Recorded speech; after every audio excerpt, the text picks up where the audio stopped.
সবাইকে ভোটাধিকার প্রয়োগ করে গণতান্ত্রিক দেশের যাত্রা শুরু আহ্বান জানিয়ে বিএনপি চেয়ারম্যান তারেক রহমান বলেছেন, নির্বাচনে বিএনপি জয়ী হবে বলে আশাবাদী তিনি।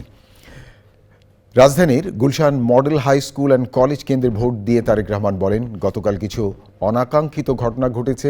আইন শৃঙ্খলা রক্ষা বাহিনী দক্ষতার সাথে তা নিয়ন্ত্রণ করেছে।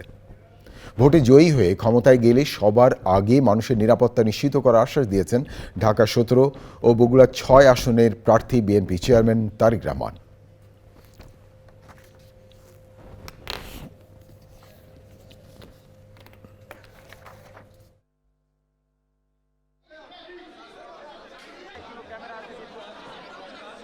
আমি ব্যক্তিগতভাবে দৃঢ়ভাবে বিশ্বাস করি, বাংলাদেশের মানুষ আজকে সারা দিনে বেরিয়ে এসে যদি তাদের অধিকার প্রয়োগ করেন, ভোট দেন, ইনশাল্লাহ যে কোনো ষড়যন্ত্র রুখে দেওয়া সম্ভব।